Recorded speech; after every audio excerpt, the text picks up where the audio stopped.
안녕하세요. 가톨릭대학교 성빈센트병원 신경외과의 양승호입니다. 금년 가톨릭대 바이오 기술 이전 페어를 통해서 제가 고민하고 앞으로 같이 공동 연구를 원하는 다섯 가지 주제에 대해서 말씀드리도록 하겠습니다. 다섯 가지 주제는 뇌하수체 기능 부전 램 모델부터 보호장비 착용에 대한 피드백 정보를 제공하는 임상에서 필요한 다섯 가지 연구 주제들입니다. 첫 번째는 뇌하수체 기능 부전 램 동물 모델에 대해서 말씀드리겠습니다. 뇌하수체는 전엽과 후엽이 있고 전엽에서 6가지 호르몬이 그리고 후엽에서 2가지 호르몬이 만들어집니다.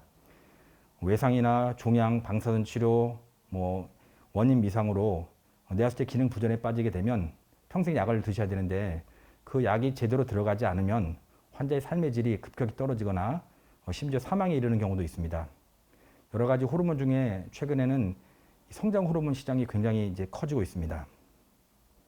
제약회사에서 뇌하수체 기능 부전을 위한 약제들이 개발되면 그 약제들을 실험하기 위한 동물 모델이 필요합니다.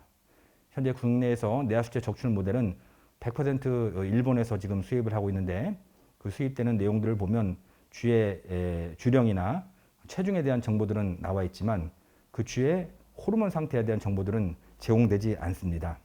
그래서 저는 직접 쥐의 앞쪽 목을 열어서 두개저 접근을 통해서 뇌하수체가 싸고 있는 뼈를 갈고 그 뼈 뒤에 있는 그 안에 있는 뇌하수체를 직접 제거함으로써 뇌하수체 기능 부전 램 모델을 만들고 이에 대한 특허를 신청한 상태입니다. 지금 보시는 장면은 이제 제거된 후에 지혈제를 넣고 수술을 마칩니다. 그래서 환자가 쥐가 잘 회복되는 것들을 확인하였습니다.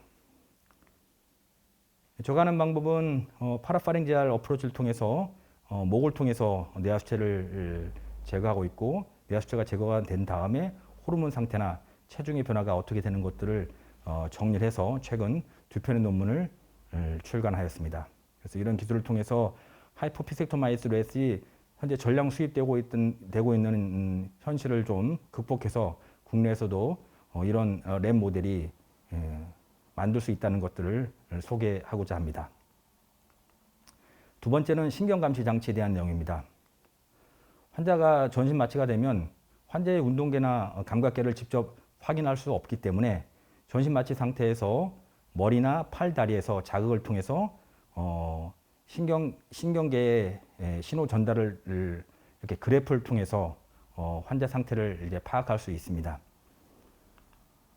수술방에서 이루어지는 신경감시 장치는 전신 마취된 상태에서 진행되는 것이고 운동 영역을 보기 위해서 MEP, 감각 영역을 보기 위해서 SSEP라는 신경감시를 이용합니다.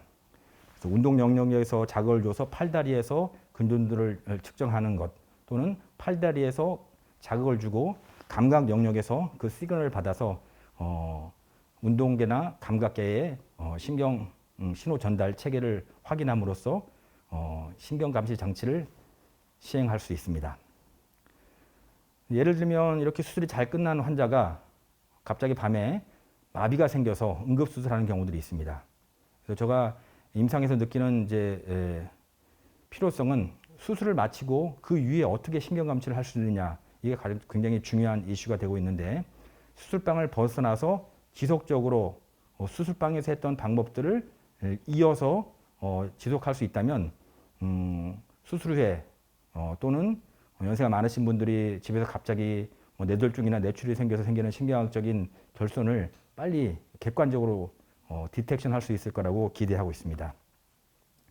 이제 비슷한 이제 임상적 요구 때문에 외국 특허 사례도 여러 특허들이 지금 발표되어 있는 것들을 확인되었고 차별성을 검토해서 우리나라 실정에 맞는 신경감시 장치를 개발할 수 있기를 기대합니다. 세 번째는 뇌실복강 단락수를 위한 압력 산출 방법 및 장치에 대한 내용입니다. 수두증은 이제 머리에 물이 고이는 이제 그런 이제 병인데 정상적으로 정상인들은 시간당 10cc의 뇌척수액이 만들어집니다. 여러 가지 이유 때문에 물이 너무 많이 만들어지거나 물이 잘 흡수되게 되지 않으면 뇌수두증이 이제 생기고 뇌수두증은 부행장애, 치매 유사 증상, 수분 못 가림 고령화 사회가 되면서 뇌수술증 환자들이 계속 늘고 있습니다. 특효약이 없기 때문에 수술이 가장 좋은 치료법인데 수술은 뇌실 안에 관을 하나 놓고 반대편 끝은 배 안에 넣어서 머리에 만들어지는 뇌출혈색이 배로 안으로 빠지게 하는 뇌실 복강 단락술을 시행하고 있습니다. 전량 이 기계도 또한 이제 외국에서 만들어서 국내에서 수입해서 쓰고 있는데 이 밸브 안에 이 프레셔를 조절할 수 있는 밸브가 달려 있습니다.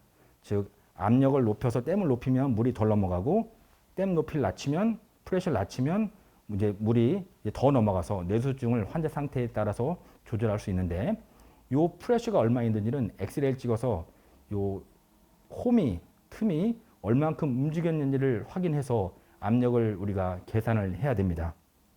따라서 측정자의 개별 오류를 챙길 수도 있고 오작동 여부를 신속하게 판단하기가 어렵습니다. 검사하는 사람, 엑스레이를 보는 사람들 눈에 따라서 경험이 많은 사람, 그렇지 않은 사람에 따라서 압력을 측정하는 값이 다를 수 있습니다. 따라서 우리 기관에서 8개명에서 그동안 뭐 수행한 그 수만 명의 이제 수술 환자들의 의료 영상 데이터를 수집하고 데이터셋을 생성하고 인공지능 모델 학습을 통해서 의료 영상 데이터를 입력하면 자동으로 현재의 프레셔를 쉽게 정확하게 객관적으로 얻을 수 있는 그런 애플리케이션을 개발할 수 있기를 기대하고 있습니다. 네 번째는 비위관 위치 탐지 시스템입니다. 콧줄이라고 제가 많이 이제 얘기하는 건데 입으로 식사를 못하거나 입으로 식사를 현재 하면 안 되는 환자들 경우에 콧줄을 통해서 음식이 위 안으로 들어가게끔 이제 관을 이제 넣습니다. 문제가 되는 경우는 이 비위관 말단부가 위로 안 가고 폐로 잘못 들어가서 그러면 음식이 바로 폐로 들어가기 때문에 심각한 폐렴이 발생할 수 있고 이것 때문에 환자가 사망에 이를 수도 있습니다. 가이드라인을 보면 삽입을 마치고 나면 청진으로 경장 영양관의 끝을 위치를 확인해야 되고 매번 식사를 이제 할 때 엑스레이를 찍어서 위치를 확인하라고 되어 있지만 수백 명의 환자들이 콧줄을 끼고 있고 매번 하루 세 끼 음식을 드실 때마다 이렇게 엑스레이를 찍어서 확인하기가 굉장히 어렵습니다.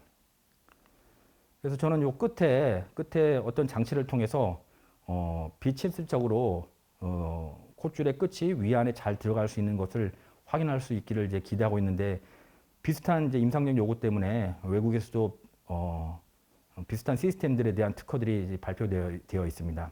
그 내용들을 보면 매우 고가의 장비들을 이용하고 하는 이제 그런 내용들인데 제가 생각하는 것들은 그것보다는 훨씬 간단하고 비용이 적은 방법. 예를 들면 마그네틱을 콧줄 끝에 놓고 바깥에서 마그네틱 디텍터를 통해서 위 안에 잘 들어있는지를 확인할 수 있다면 엑스레이 노출 없이 안전하게 비위관이 위 안에 제대로 위치되어 있는지를 판단할 수 있는 좋은 방법이 될 것이라고 생각 들고 관련자분들과 공동 연구를 통해서 사업화까지 갈 수 있는 좋은 무대지 아닌가 그렇게 기대를 하고 있습니다. 마지막 말씀드릴 내용은 보호장비 착용에 대한 피드백 정보를 제공하는 방법입니다. 코로나가 2년 동안 지금 지속됐고 앞으로도 위드 코로나가 되면 오히려 더 많은 환자들이 이제 병원에 이제 오실 가능성이 있습니다. 코로나 의심 환자가 오면 의료진들은 보시는 것처럼 사종 보호 장비를 제대로 착용을 해야 됩니다. 아이고글, 아이글라시스, 마스크, 가운, 장갑을 이제 정확히 써야 환자로부터 의료진들이 이제 보호될 수 있습니다. 예를 들어서 코로나 환자가 병원에 오게 되면 역학조구 사관들이 이제 병원에 오셔서 CCTV를 다 둘러봅니다. 다 둘러보면서 그 환자를 접촉한 의료진들이 이 사정 보호 세트를 제대로 착용했는지를 눈으로 직접 하고 그렇게 제대로 착용되지 않은 의료진들에게는 이제 뭐 2주간 자가격리나 수동 감시 등등 이제 행정 명령을 내리게 됩니다. 한 명의 의료진이 자가격리 2주간 들어가게 되면 누군가가 그 일을 대신해야 되기 때문에 굉장히 병원으로서는 이제 큰 손실이 이제 발생하는 것입니다. 그래서 제가 생각하는 이제 임상적 요구는 코로나 보호 장용 미비를 때문에 의료진들이 자가격리되는 위험성을 줄일 수 있는 방법을 찾고 싶고 현재 CCTV에서 녹화되는 많은 이제 영상들을 통해서 잘못된 착용 영상과 잘 착용된 영상들을 학습을 시켜서 만약에 의료진이 보호구 장구가 제대로 착용되어 있지 않으면 바로 피드백을 제공함으로써 의료진들이 자가격리되는 위험성을 줄임으로써 환자 치료에 더욱 저희가 좋은 의료 서비스를 제공할 수 있는 그런 중요한 애플리케이션이 될 거라고 기대를 합니다. 지금까지 경청해 주셔서 감사합니다. 신경외과 양성호였습니다.